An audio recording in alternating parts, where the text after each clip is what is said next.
perhaps watching Hot Sauce Sports. I'm your host, Pease Delarice, and we were not engaged in a conversation about cocaine and strippers' asses. Wait, we were on when I said that? Here's my co-host, Terry Tam. We were on when you said that? When I said that? Well, Eagle was counting, so I don't know. I cut you off exactly at 1, so... Eagle, could they have heard us? I mean, they could have. They didn't, but they could have. Okay. Making sure that nobody heard that conversation, of course, is our producer. I actually had to wait half an extra second before unmuting just to be sure. I was trying to read your visual cue, which it works a lot easier in studio than for sure. these days in quarantine. Quarantine with us, of course, is our graphologist, Duke. What's up, boys? How's it going, What's buddy? up, boys? How do you Duke- have the worst graphic camera design. quality out of all of us? Who, me? Yeah, I do? I didn't even know that. you look more albino than usual. Yeah.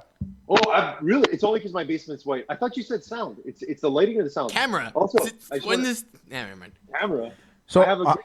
What the fuck are you talking about? All of your things are a problem. Your camera, your lighting, your sound. Check this out. Look at this thing.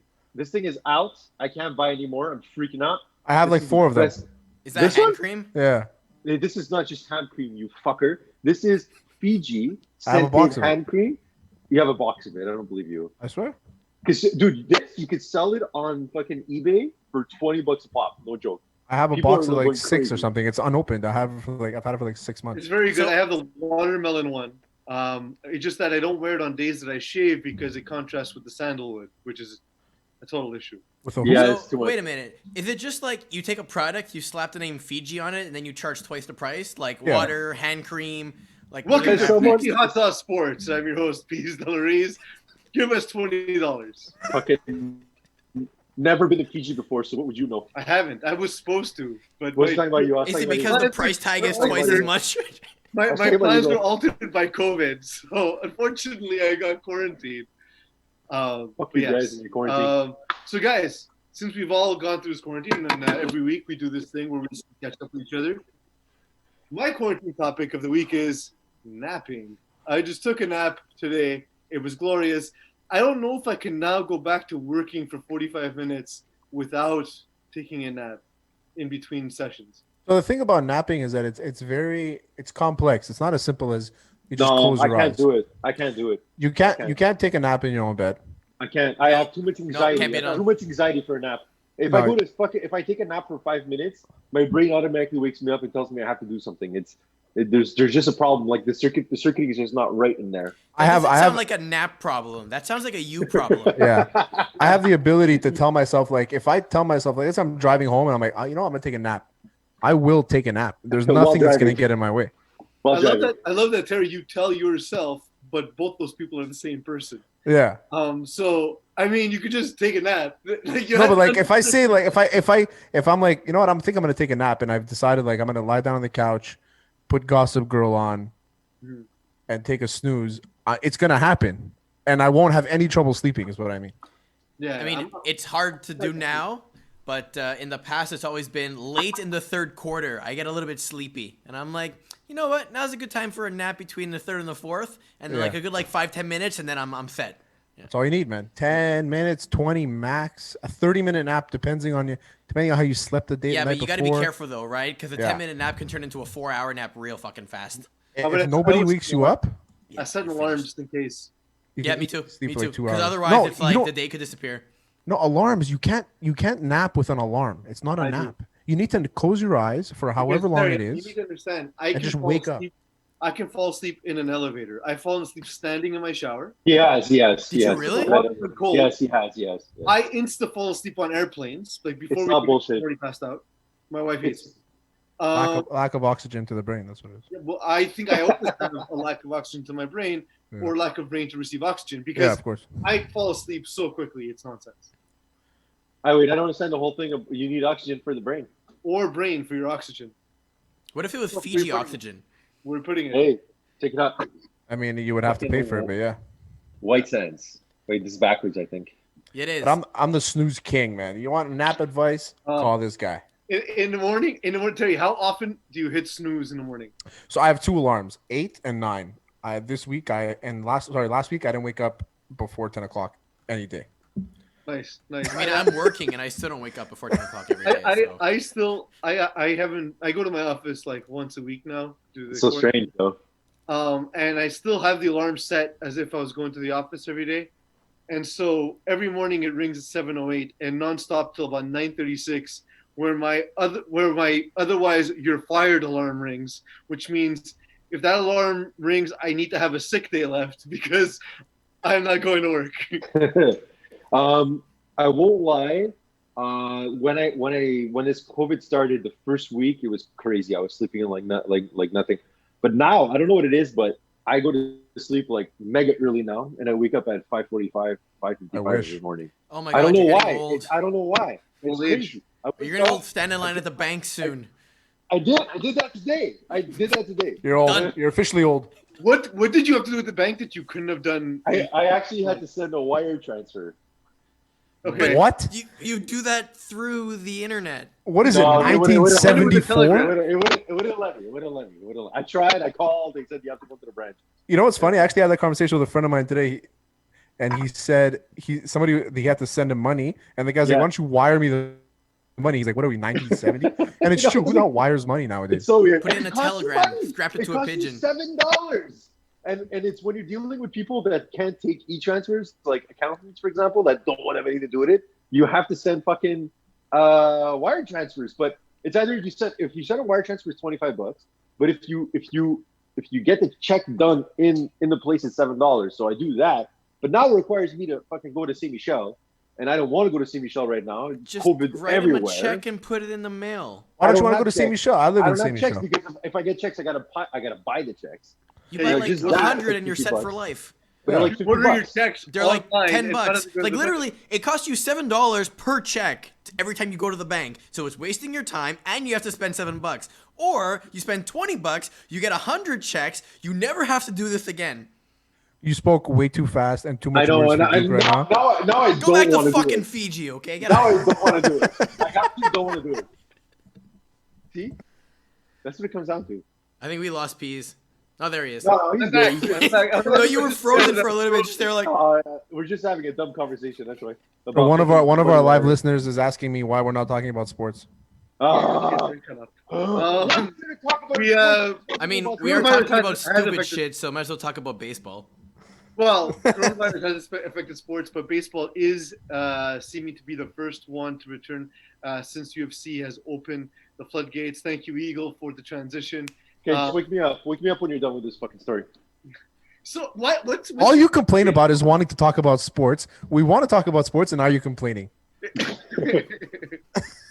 You're always like, dude, I can't take it anymore. I can't wait for sports. It's okay. Wait 5 minutes. He's gonna wake up. Something's on his mind. Yeah, that's They're it. talking about coming back to an 82 game season, which I'm actually in for because I kind of like the second half of the baseball season. To me, is always the most fun. Just you're launched into a pennant chase from the beginning. Yeah. Now, you lose a series, and it has a much bigger impact with half the games being played. The NBA talks about a possible return as well. We'll stick on the MLB for a second. There are some issues. The main issue being money. The players and owners have an agreement that they've signed in their collective bargaining agreement that says that if the game is cut short, then they will make a prorated amount of money. However, later in the agreement, in the non-financial section, it says that only pertains to whether or not there's fans. But it does appear as though they're likely going to have to cave on that because what they want to do, what the Major League owners want to do is pay players a percentage of the income as if there was a salary cap. As we know, Major League Baseball doesn't have a salary cap, and the players obviously don't want to give that up when they're not even negotiating the players' agreement. So that's where the issue with the finances is. Am I the only one who finds that interesting? Well, is it a finances issue in that the players are being told to cave and they're saying no, we signed something, so fucking pay me? Well, To me, that sounds like if it was the other way around, the owners would be like, no, get the fuck out of here. We cut you, right? Like, there's no way. Yeah. So for me to have the players bail out the owners sounds kind of stupid from their position. Like, just don't play. Exactly. Yeah. If I was a player, I'd be like, no, you want to change the bargaining agreement that we all agreed to? No, fuck you. Yeah, that's not how this works. Usually we're the ones that get screwed. So But any story about this is it's insane you go into Twitter and people are ripping the players for being spoiled, for being Surprise. And it was just like, That's not how contracts work. Yeah, we agreed to something. We signed it. It's there for 10 years, whatever it is. Saying that the players are greedy when the billionaire owners are the ones being like, well, I won't be making enough of the millions, which are a small percentage of my total wealth. So I need to pay these players. Sports is the only place where we weirdly side with management. And when I say we, I mean it's the worst. I saw Twitter, a thing with Twitter. Twitter is the worst when it comes to these things. There's no perspective whatsoever. You have to have your opinion within a couple of lines. And I can't even believe they actually gave you the ability to write more. Not recently, a couple of years back, they allowed you to write more words, whatever. It's because of Donald Trump. Is that For real. it? For real though. Really? Yeah. Yeah. Soon they're gonna be offering spell check. Yeah. That'll be a shame. I mean, Also I wish. because of Trump. No, also because of me. What was I going to say? I saw an interview with Mark Cuban, and he's saying how, to Pease's point about the millionaires, he's like, I'll never tell anybody how to spend their own money. He's like, a lot of owners, contrary to popular belief, live paycheck to paycheck. He's like, they have $1 billion house, and but to them, they're losing money technically because they're literally living. They make more, but their cost of living is a lot higher. But I get it, and Terry. I know if we talk about Bryce Harper or Mike Trout, whatever. But if you talk about so let's say they expand the rosters and bring in a minor league guy who's going to make $38,000 to expose himself to a potentially life-threatening illness and expose his family to life-threatening illness, and ask him to pay for a pay cut, and then hoping that when this all goes back to normal, why would they ever trust the owners to be like, well, now that you've seen that we can't have a salary cap, let's not go back to a revenue sharing salary cap model? I mean, it's more of just come to an agreement. We have a contract. Pay us what you owe us. You'll end up maybe come up to an agreement somehow that later on you get the kickbacks or you get the money back, whatever. But the people putting their lives on the line are the athletes. They shouldn't be negotiating with anybody. They should be like, this is our contract. We're the ones putting our lives on the line, not you. You're up in your booth with 3 people. We're down there with 35 other people, and it's ridiculous that you're asking us to change the contract that you agreed to. So Yeah. let's say it was the other way around just for a second, right? Let's say there's a revenue sharing model with a max number for the players to get. Which is what we have in the NFL and NBA. Exactly. And The then, NBA just like the NFL and the NBA, your revenue increases 10 times in a period of, let's say, 2-3 years, but your agreement's for a 10-year span. So you're capped at this number based on what you agreed to. And the players say, yo, what the fuck is this? I want to cut this extra stuff. And he goes, sorry, the agreement said this is your cap, so we're not going to pay you more than it. But you're not going to renegotiate. But then with the next, so like the collective bargaining agreement always reflects the previous income and potential. Exactly. Right.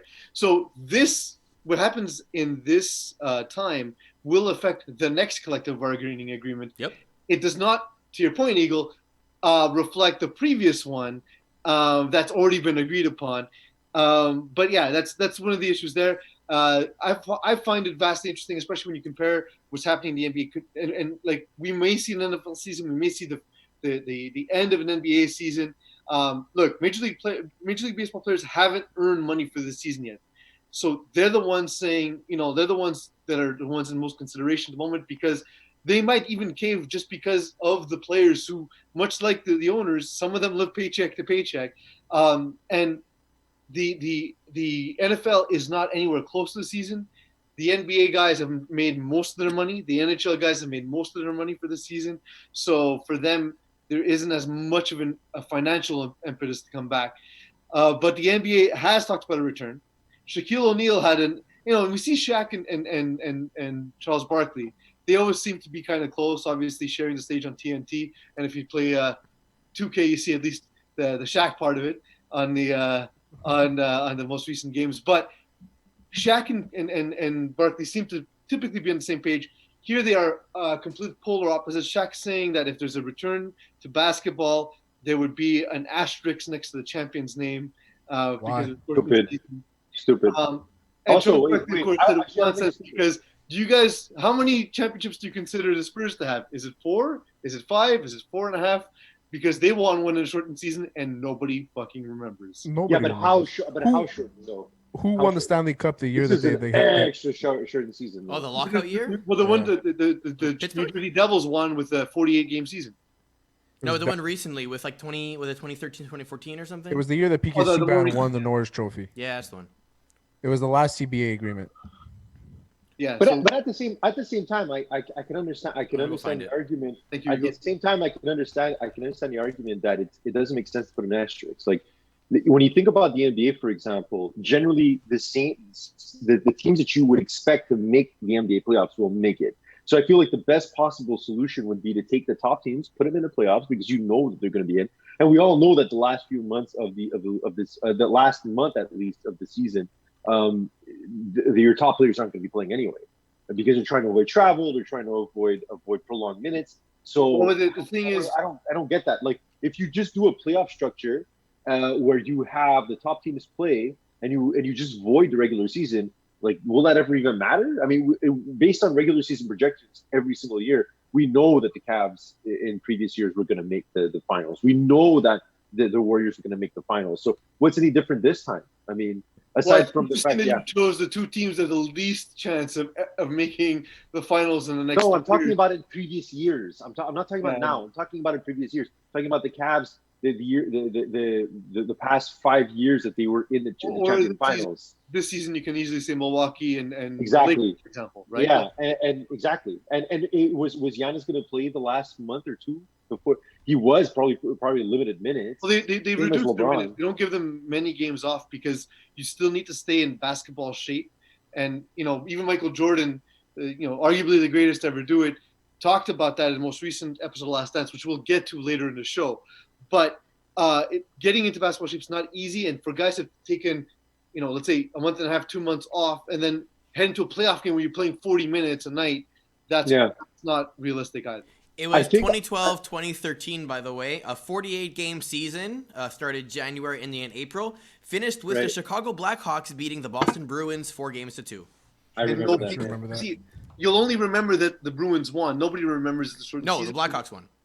Oh, sorry, the Blackhawks won. You won't remember the Blackhawks won in a shortened season because the regular season is not what we watch sports for, right? We enjoy the regular season. We gamble on the games. We partially have to gamble on them to keep us interested. Yeah. On the regular season. Only reason why I remember that season is because I remember PK Subban won the Norris while he was playing with the Habs. And everybody's like, oh, the only reason why he won is because it was a shortened season. Well, every other defenseman in the league played the same amount of games as he did. Yeah, I know. People generally don't understand fractions, Terry. I don't, but the players that but you make very nice pictures, so you're good. Exactly. The players that I feel the worst for aren't guys like LeBron James or Anthony Davis or any of the top players that actually like have these huge mansions with basketball courts in their backyard. The ones I feel bad for example, players that are living in Manhattan apartments, for example, that can't get a workout in because everything is closed. All the basketball courts are closed. Like I'm not just talking about the Knicks, and I'm I was just gonna say, are you making this? Are you bringing it back to the Knicks? I mean, LA, same problem though. Just exactly. Different. Like there's a lot of younger players that are playing on a rookie salary, playing on a low salary that just don't have anywhere to work out. They can't go anywhere, and they just have to suit up and be ready to flip. Hey, ready? Look at me. Ready? They have access to everything they want. Don't let the fucking media tell you that these guys aren't working out all the time. There's NHL players that have full-out gyms in their backyard. There's NBA players that have full-out gyms in their houses. They might be living in a skyrise where they have just a condo or whatever. But have you ever seen a New York apartment? They're tiny. Oh yeah, for people like you and I, but not millionaires. RJ Barrett's not living in a 3.5. There are so many players aside from RJ Barrett and top-notch rookies that are parts of teams that have to perform, and they're not getting. What I'm telling you is that these players have access to certain things though.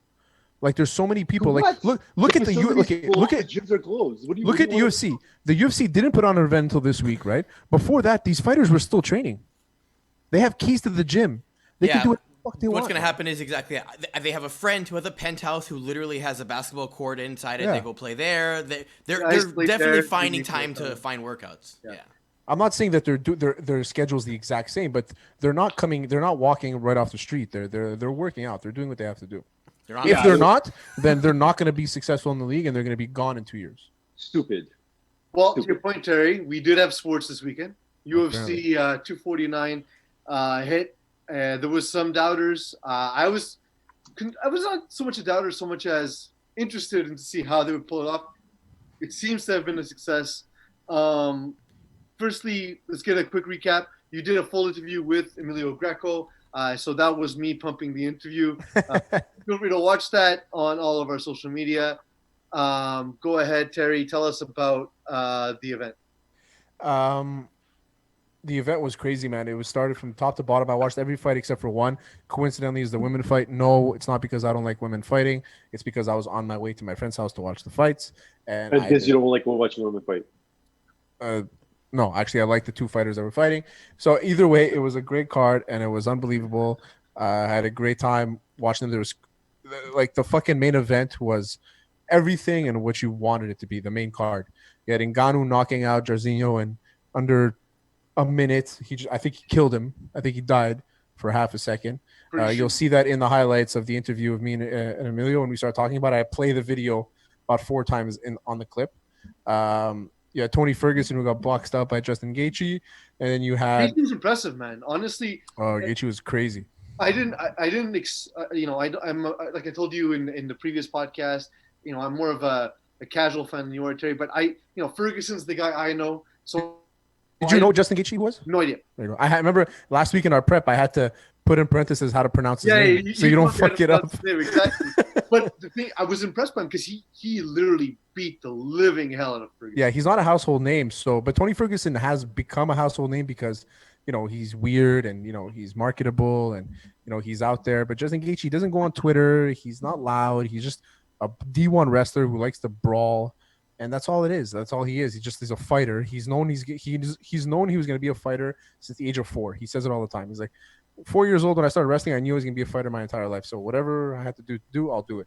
And he outboxed Tony Ferguson. Yeah. What were your thoughts, Terry, on the UFC with no fans? I like it. I thought part of it. I thought I would hear the strikes more. So I was kind of disappointed that the strikes were like the same level of volume, I guess. Yeah, but the reason why is because there's mics there, right? Yeah, so you'll hear it regardless. There, exactly. You're not adding anything. But I will say is it was cool to kind of hear the ambience in the room and sort of the trainers and like I think that they should revisit this even when there are fans in terms of like miking up corners and just they can do a lot of it with the audio that we don't get access to. One of the things that was different for the fighters is Greg Hardy, for example, who's used to like hearing defensive play calls on a football field with crowd noise and all that, was able to react in lifetime to what Daniel Cormier was saying in the play-by-play or commentary. And yeah, he's like, I heard DC saying throw the leg kick, so I did. And it's pretty interesting that but that's what I liked about it, that the no fans is you hear everything. You might hear the punches just as strong, just as loud, or whatever it is, but you actually hear the corners yelling at each other. You hear what they're saying. You hear the ref. You hear the commentary in the background. Like, there's a lot of things. The only thing I didn't like is that the commentary, they had them separated. So Joe Rogan, John Anik, and DC were at opposite ends of the octagon. You're already in a contained area. Everybody's been tested. I don't get that. Yeah. Everybody's tested. It's literally the cleanest place in the world. I think it's the one person that got tested. Anything else? They don't want to have people too close to each other. Well, the one person. But you have two guys literally spitting blood on each other. But you can't have 3 commentators sitting next to each other. Yeah. But you can't have 3 commentators sitting. Let's say put them 2 feet away from each other. It definitely affected the and they did a great job. But it did affect the chemistry a little bit. We've seen that here. Yeah. In that, like, not being in the same room, we tend to talk over each other. I actually think it's better like this. Yes, because I never want to be in the same room with you guys ever again. That said, we can't play the videos. Like, there's a lot of things we can't do. Like, it's just a different. We do a different show now because of the circumstances. Oh no, we can play videos. It's just that Ego's lazy. No, you guys won't be able to fucking see it, idiots. Well, listen here. That's actually guy who understands technology. Solve the problem. How would you see the video? Would you like me to play it Maybe on my instead camera? of seeing, just hold my phone up to the camera like this, and we all watch it together. Bad, actually. Maybe instead of seeing your ugly fucking face, you put a camera of your screen. Your screen records. My screen is you guys. but there's a second that's screen that your you can fucking make. problem. That's your fucking Make a problem. screen. I like it. Make a Make screen. Make a Screen. screen. Fuck, Eagle. Terry, Produce I'm a gonna talk screen. you some names quickly just to close out the UFC section. I'm going to talk to you some rumors. You tell me which of the two names is most likely to fight. Gaethje, Khabib, Conor, Cejudo, GSP, Masvidal. Well, Cejudo said he's retired. So these which two names are most likely to fight each other? Yeah, which two names are likely to fight each other from that list? Because I keep seeing articles with like, will Conor get Cejudo to come out of retirement? It's Will Justin. Gaethje be Conor's next fight, etc. It's for sure Justin and Khabib because he won the interim belt, so there's no other fight to make. So Justin can't fight anybody else except for Khabib. And if Khabib fights anybody else, then what was the point of having Justin fight Tony Ferguson for the interim belt? Mm-hmm. It doesn't make a difference. So the UFC has already said that Justin gets the next title shot. Khabib, it should be in July. I think Conor should fight Tony. I don't think Masvidal Conor is a good fight for either of the guys. It doesn't bring Masvidal any closer to a championship fight. It doesn't bring Conor McGregor any closer to a championship fight either. But it brings Masvidal a paycheck. It brings both of them a huge paycheck. But yeah, when you fight Conor, that's going to raise the profile of your fight. And then of course, with them now, like Masvidal is a hot fighter now. You add that to the name of let's say, what's it called, Conor McGregor. And while I don't think it'll be a great fight, of course, I think it's draw that's the thing is that Dana White has come out and said, "I'm not going to put Conor unless we have fans, because if I do that, I lose $5 million." Mm-hmm. So he's like, "I need Conor to have fans." And But I'm you not think they're doing gonna this- make it up in pay-per-view or not even? Not even. That's the thing is like he's like Conor is only there if we have fans. Which I kind of get. Yeah, Like you want to see him in person, right? Like for sure. So I think Conor's gonna fight Tony whenever. Justin might fight. Justin's gonna fight Khabib. Masvidal should get the next title shot and the welterweight against Kamaru Usman. I mean, there's a lot of things out there, but the most likely fight is Gaethje and Khabib. To answer your question. The NFL hasn't have anything on the field right now, but there is somewhat of a fight as Doug Williams is embroiled with he made some claims regarding Deshaun Watson and Pat Mahomes, and since then mediocrity Doug Gottlieb has he's the fucking worst. I know he's the worst. So like just to bring it all in together, Doug Williams said that Deshaun Watson and Pat Mahomes, they were the reason they were drafted behind, or one of the reasons they were drafted behind Bears quarterback whose name Trubisky. Yeah, Mitchell Trubisky is that they're black and he's white, and that there's a lot of the fact is that owners tend to look for guys that are like them. GMs have a prototype in their head, and the prototype for quarterback for a lot of people in the league is often a white dude. So Doug Gottlieb responds by saying it's beyond idiotic. So when someone's telling you that, hey, I'm black, I feel this, but then your answer is to tell that person that's beyond idiotic, that seems really strange to me, because whether it's true or not, Doug Williams is entitled to his opinion. Peace, tell me how you feel about the weather.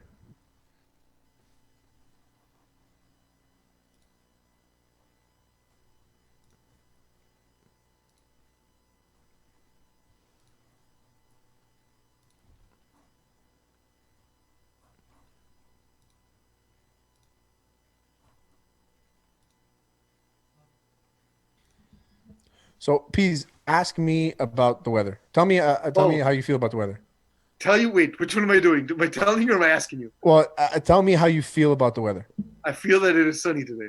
Well, that's a bullshit feeling.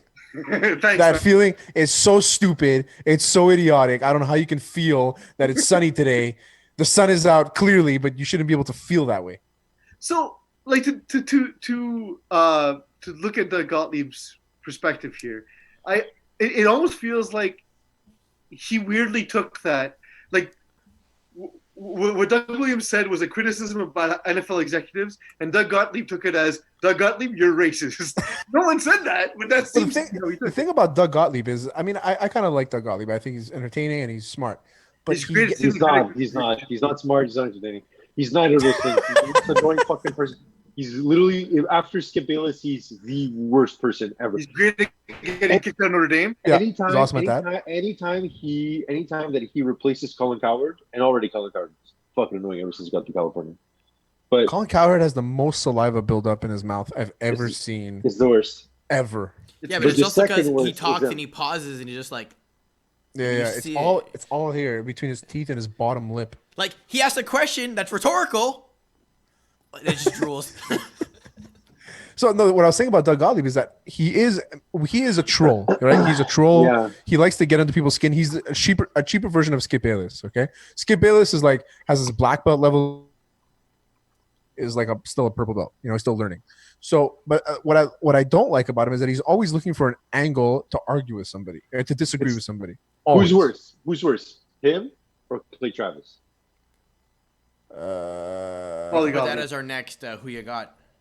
I think I'm gonna say Gottlieb. Gottlieb's he can be a prick sometimes. Yeah. So It's a close second. In this case particularly, I mean, I remember during that draft, I remember people talking about why Deshaun Watson wouldn't go in the top 5, and I was convinced people saw a different college football season than I did. Like, to me, he was the best player that I saw in that draft. I was just like, I couldn't believe how good he was and how NFL analysts were talking about him. And by the way, even Bill O'Brien could see it. Jesus Christ. And he's dumb. If the rest of you can't see that, or even look even more recently, Terry, we have Lamar Jackson winning an MVP right after a former, I think, 6-time executive of the year says, nope, this guy's going to be a wide receiver. Okay, but don't talk about Bill Polian. You have seen him play quarterback, but yet you're saying he'd make a better He's wide receiver. literally never seen him play as a receiver. And that's Bill. You're talking about Bill Polian, right? Bill Polian, yeah. The oldest human ever. I don't care how old he actually is. He's older than whatever he is. He was there when Jerry Jones' parents were boning. He was there when they wrote the rules for football. He's the only one who knows whether or not he has a dinosaur cock because he's seen actual dinosaur cocks. Actual dinosaur. He's the only one that knows what it's like to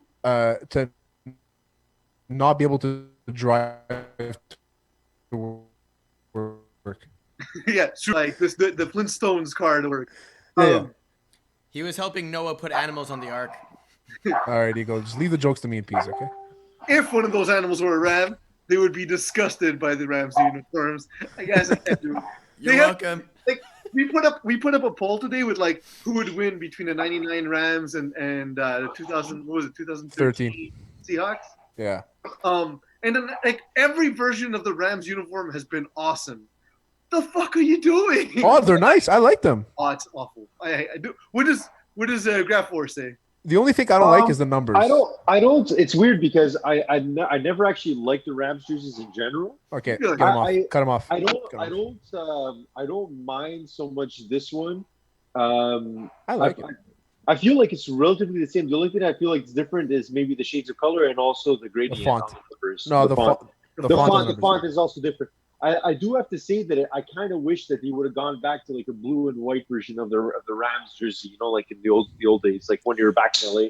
Oh, the all white, with I could see why people wouldn't like the jersey and the font, because it doesn't make you think of a classic NFL franchise. It makes you think of the new modern type thing. And whenever you're designing a logo, I saw it and I thought that's what I thought modern would look like in 1995. Yeah. But it depends. I guess it depends. Like the thing is that it's a very simple thing. Like it's very, very simple. I think it's more the colors that they chose that make it feel older than it should be. You know? Yeah. But they were really flashy when they should have maybe gone like a little bit more toned down. But I mean, at the same time, they're just trying to move away from the St. Louis look. You know? There was also a former St. Louis Ram, or I guess were they still in St. Louis at the time when Sammy Watkins was there, or was it LA? They were switched to LA already. All right, so former LA Rams Sammy Watkins had an interview that came out in Bleacher Report. It was uncommonly honest, uncommonly vulnerable for a guy who's still playing the NFL. It's the kind of thing where you see from guys usually when they retire. But he talks about his depression, about not rehabbing his injury and instead going out partying and drinking just because of how much he hated Buffalo. And look, Terry, I've been to Buffalo. I understand there's nothing you can do in Buffalo but drink. So how can you blame the guy? I haven't been to Buffalo, but I've been to Rochester, and I feel like it's a small town feel in a big city. but there's really nothing else to do except for get. You know what New York State is? New York State is that guy who got insanely lucky, just like banging that one chick right before she's ready to get married, and then got hitched. And like that's how they ended up in New York City, because like the rest of it is just the two best things in New York City, Mm-hmm. and Woodbury Commons. Yeah, well, I was gonna say New York That's the City is worst. 24 hours away from Atlantic City. But yeah, Like New Jersey is a better state than New York. No, you're fucking crazy. No, if you talk like per capita, the Garden State. Come on, man. yeah, the per capita is only because like the amount, all the rich people from New York actually live in New Jersey. Yeah, but how many reality TV shows are based on people from New Jersey? Good point. Good Cake point. Boss, Jersey Shore. It's a Northern Florida. By the way, Yeah, I started exactly. rewatching that. By the way, What? the short. I'm missing their comeback season, so I got to catch up. So Sammy Watkins talked about that. He also talked about playing, like going into the astral plane, and every night when you go to sleep, you actually die and you're reborn. And he talked about sort of living his life through being a dog and a dinosaur, and having already played like the AFC Championship game. He played it before he played it in the astral planes. All of this sort of comes out a couple of years after there was a rumor about Sammy Watkins joining a cult. And so it's actually really interesting, and a lot of it's really sad. Like, it's really tough to hear a He's on guy acid. with alcoholism. But then, yo, bro, you're in a cult. Like, I gotta laugh at you, man. Like, No, he's on acid. Maybe they promised him beer. Sorry? Maybe they promised him beer. They must have had to, and they must have then instead given him acid, to Terry's point, because it was some of the crazy. It's a long article in Bleacher Report. They came out with like a summary article. It's not as good. If you can read the full article, I fully suggest it because it's really interesting. It will take you more than one shit though. Like it's at least a 2 poop article. If there was a cult and they were trying to convince you to join it, what would they have to say to make you be like, "Yeah, I'm in"? I think. Okay, wait. You gotta have jiu-jitsu for me, and poutine like once a week. That's it. Really? That's pretty much it. And like good booze, like good whiskey. I mean, and like a cigar once in a while. I think I'd want more than that, honestly. I mean, but what's a sounds cult like a really? weekend. What's a cult really? A cult really is just where you get together with people and you believe in the same thing, and just eventually you just drink the Kool-Aid and you die. Mm-hmm. And if you want to spike my whiskey, then as long as it's some 18-year Glenlivet or whatever the fuck, or Macallan 12, we're good, man. I'm gonna take Terry's and just remove jiu-jitsu and add in women mud wrestling, and realize that I will get obliterated because it's 2020, and so I'm not allowed to say that. But whatever, I like mud wrestling. It is what it is. You could have some guys mud wrestling too. I'm not against it. I mean, I'll mud wrestle you right Fiji now. Cream or something. Then Duke, what's your cult? About what? All right, way to pay attention. Eagle, what's your cult? Actually, I don't even know. Probably just a room full of screens that you can just play to your heart's content of whatever and candy. it is, and just good food and candy. Oh yeah, tons of candy, like So liquid form candy, like right into your veins, you know. So you just sit there all day, just going at it, and every now and then they pump in a little bit of poison, and you're slowly killing yourself. But it's perfect. okay. Candy and porn is what you're going with. Yeah. All right, that's fair. That's fair. Duke, still no cult? No. All right. Because maybe he's in one. I thought you'd give me a little more than that after I bought you time twice. I still know what the question is. So, if there was a cult that was trying to convince you to join it, what would they have to have in order for you to consider it? Great fucking art. That's it. Like, what's wrong with you guys? Make it complicated. Like, make them have to, like, solicit you and, like, throw things at you. You're like, if they have a little bit of booze and some food. And you'll know throw this. a couple of Jackson Pollocks in there and I'm down. I mean, You'll know this. You'll know this more than most people. I'll go without fucking pants. If someone just pulls up in a van and starts complimenting me, I'm gonna go with it. You're gonna go 100%. Like, if you just ego, I'm done. Like, it's over. Also, Duke just called a Jackson Pollock a Jackson Polak, which is loosely racist. No, but I'm also loose, so it all works out. Yeah, if you were to call him Jackson Redskin, that would have been a problem, though, right, Duke?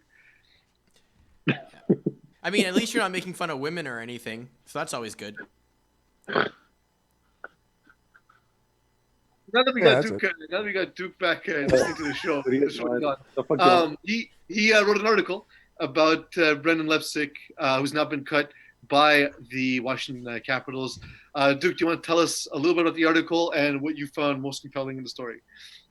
Well, to be honest, I don't really follow hockey, and I don't really follow him, so I don't know where the fuck he is. I did wake up very early that morning, and I saw the tweets, and the tweets kind of got my eyebrow very high. And this is when I'm like, I got to write something and put it out.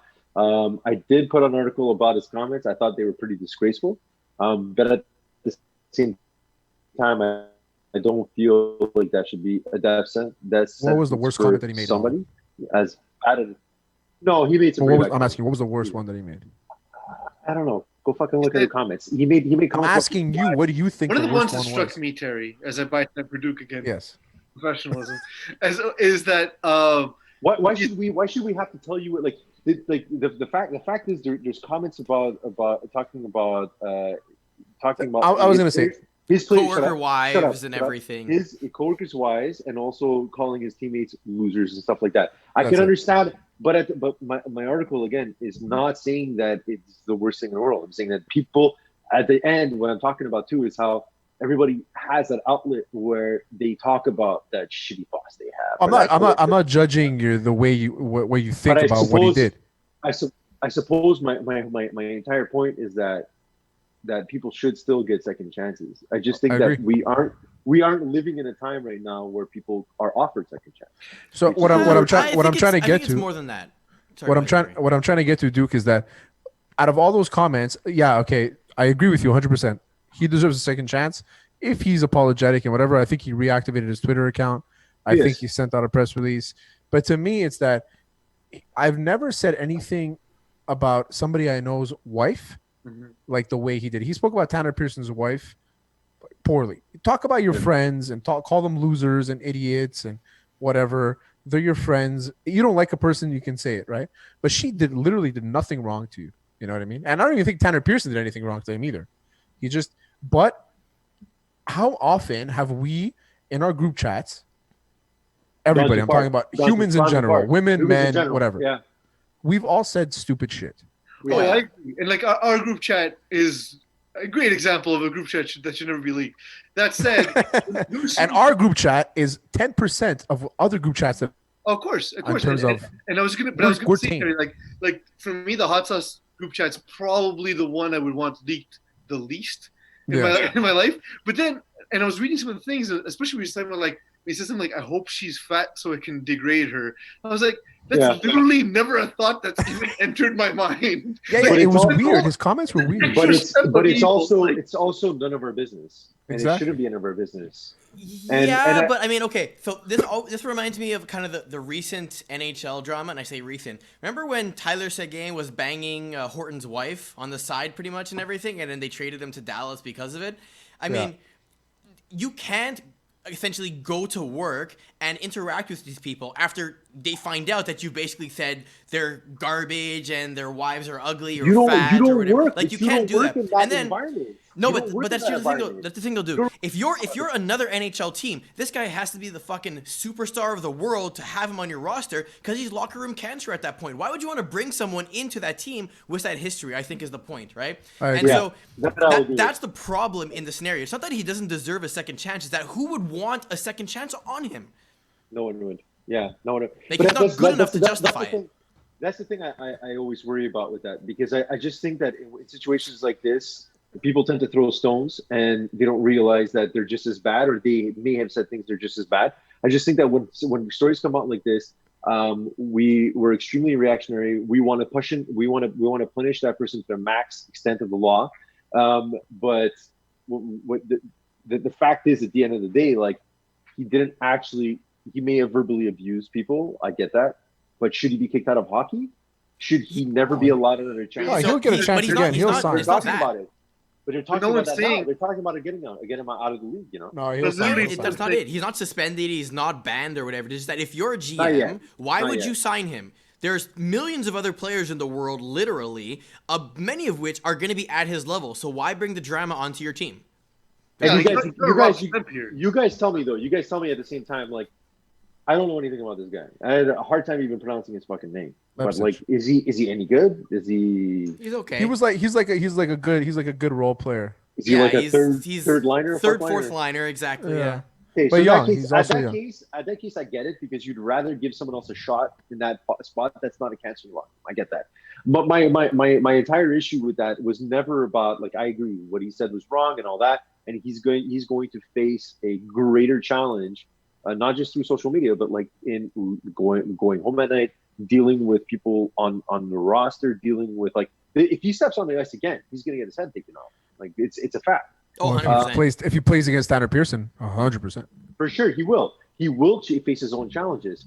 I always worry about punishing people for things that they say and not things that they do. And I feel like we should at least give the guy a chance to make up for his mistake. Will he learn? No. I agree with Duke to an extent that you can hurt someone much more with actions than you can with words, and they should be treated differently. Absolutely, I don't think you can logically disagree with that per se. That said, I mean, look, I wouldn't be surprised because of his role and because he's not a superstar player that it'll have an impact on his future in the league. Boys, we're almost at the end of having continual sports content, even though it's sports we've all watched decades ago. ESPN and episodes 7 and 8. I have a couple of questions about like now that we're so late into this series, but let's just get your thoughts on it so far. I watched. So you watched one the Father's Day show episode. Yeah, that one. It's pretty intense to watch for sure. That one was rough. Yeah, it was eye-opening a little bit, I think. And you know what? I was always on the conspiracy about the whole gambling thing with his dad, and I'm off it now. So the thing is, Terry, I agree with you, and I think this for me might show my age over you guys a little bit more. For me, the reason why I always propagated that myth is because I read it in mainstream media. This isn't like the age of Twitter, the age of like clickbait articles. You'll never believe the reason why MJ doesn't play in the NBA anymore. But I had that Sports Illustrated article when it talked about him being a disgrace to baseball. And I remember, like, I was a kid, and I was just like, why? Like, why are they being mean? What's he doing wrong? Like, What has he done? And it was just this whole idea that he took a shortcut. And it's like, Tim Tebow is literally doing the exact same thing Exactly. right now. Exactly. And like Tim Tebow's not nearly the athlete or the baseball player that Michael Jordan is. But Tim Tebow didn't leave football at like being the best player in the league. Yeah, but also, who cares? Like, it's his decision to leave. I agree, but it just didn't make sense. Too. Like, you left at the time Michael Jordan first retired from basketball. Like, there were guys who would retire in their early 30s back in the day. Like, oh yeah, for sure. It wasn't uncommon for like when you watch it now, it kind of seems like, oh, Michael Jordan was at the top of his game. Well, he also changed his game when he came back for the second three-peat to become more of a jump shooter because his physical skills had deteriorated because he was in his early 30s. Early to mid 30s. By the way, am I the only one who remembers Jordan being worse at baseball than he actually stats indicated? That was the media because, again, in the fall season for the AA, he actually hit 268. Yeah, and for a guy who's really 6'6", but who hasn't played for 17 years, he's 6'6" and has a giant strike zone. Like, think of that. Baseball players are not 6'6", right? Yeah, exactly. Usually for a reason, and usually tall hitters tend to hit for low averages because of the giant strike zone that they have. Aaron Judge is batting isn't great. It's low 200s, but he hits a lot of home runs because he's got power, and he's 6'9". And that's the thing is like we they were saying that he was on track to have made the majors. How lucky is Michael Jordan that who was his coach for North Carolina? Dean Smith. Dean Smith, one of the best, Hall of Famer. Who was his coach in the NBA?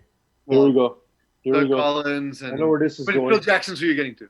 No, I'm not getting Phil. I'm passing Phil Jackson. Who was his coach in baseball? Oh, Terry Francona. This guy's got three of the best. He's 3 Hall of Fame coaches, and at the highest level.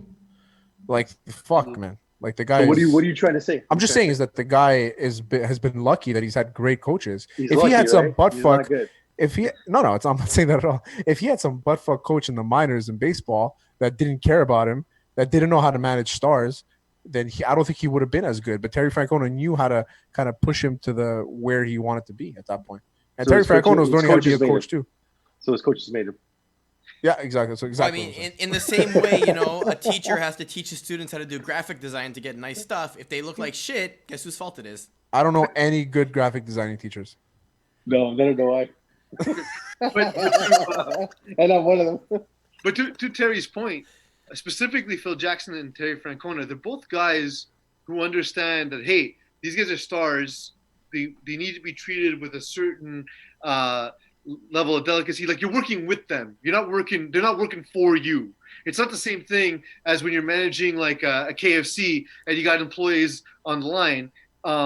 These are people that are in a partnership with you and the team in order to achieve success, right? So there was that. In this, where I'm getting to now with this series, I've actually really enjoyed it, and it's pretty cool. Like I know Duke, you were pretty young when Jordan was playing. My wife is too young to remember Michael Jordan. I actually know a lot of these stories, having read the Sam Smith book, having read a lot of the books before. So I'm kind of disappointed. Not a lot of the new stuff's come out of it. What is new is my feelings on Michael Jordan. I now feel bad at times for Michael Jordan, that I never realized how hard it was to be essentially the first American megastar in sports. We never really had anything like that before, where he couldn't leave his hotel room, where like the article that we talked about a couple weeks ago, Terry, where like, yeah, it's fun to be like Mike for a day, but you don't want to be like Mike. Oh, no. And like he's day like, after his home looks like a symbol for his life. That yes, absolutely, success. It looks like a home that is of someone who's had a lot of success, but it looks cavernous and cold, and like like everything about his life now, he still has these grudges. Like there was a grudge with that dude from Washington Bullets who I'd never heard of my entire life, and I love basketball. LeBradford Smith. Yeah, LeBradford. Like the story he made up. You mean anymore because of that game? Because of how bad Michael Jordan destroyed him. Yeah, he has to make up stories in his head. Dude, What's he made an NBA championship about how George Karl didn't talk to him. Like for all he knew, George Karl was like, "Man, my wife's pissed off at me." But it's just it shows his mentality. Even in the freezer and it melted all over the counter. Like for all we know, that's the shit he's thinking about. And Michael Jordan, like, no, this motherfucker's gonna pay.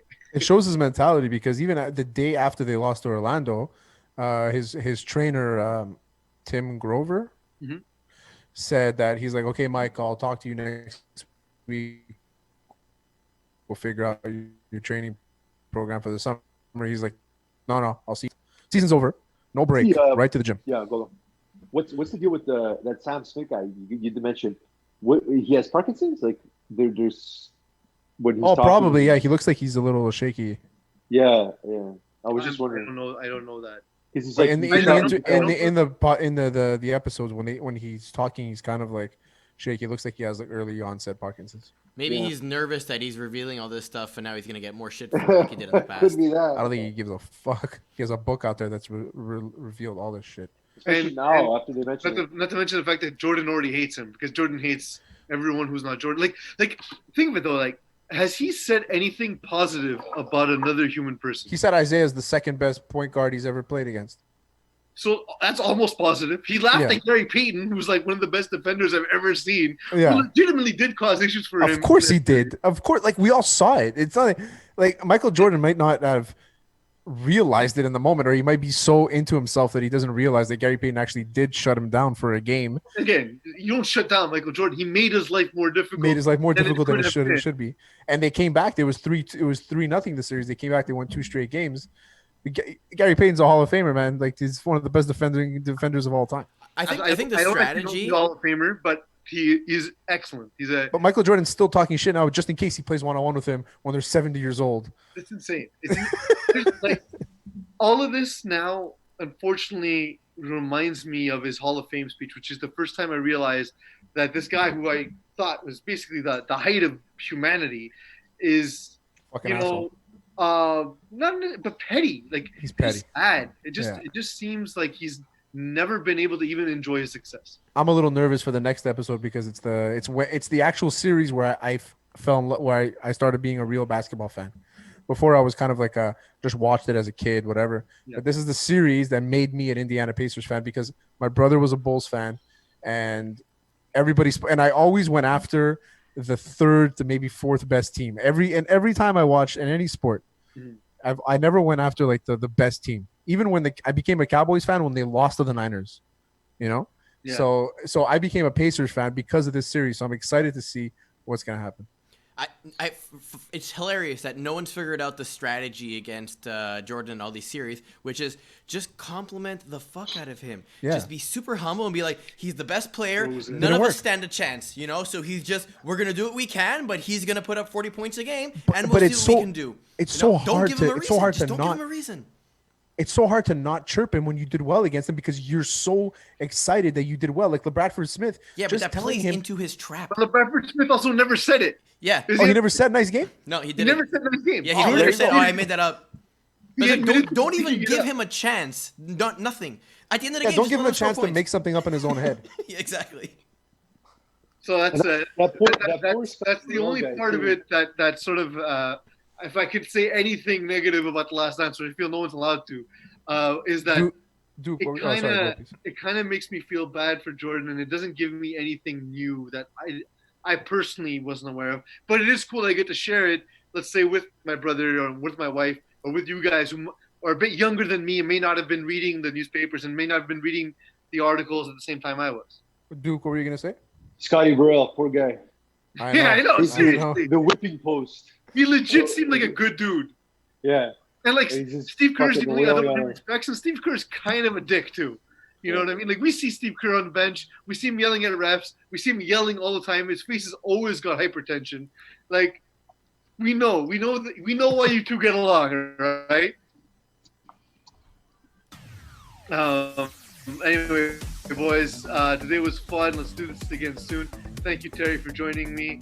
As always, Eagle, you've held it together somewhat, and Duke, you paid attention sometimes. I love you guys. We'll talk soon. And I don't know if it works. Listening to Hot Sauce Can't hear Talks. the music. It does if you don't say anything when I play it. But are you playing it? Yes, Are we I still played recording? it. Yes. Okay, so playing one now? last question: Frank Gore, Hall of Famer or not? Yes. No. No, absolutely not. Bye. What? Also, Curtis Merton shouldn't be in the Hall of Fame. Yes, you should. Yeah. Bye. I gotta take a shit. Go, bye. Okay. Good job. Bye. I Duke, have fun disagree. with your shit. Ciao. Bye.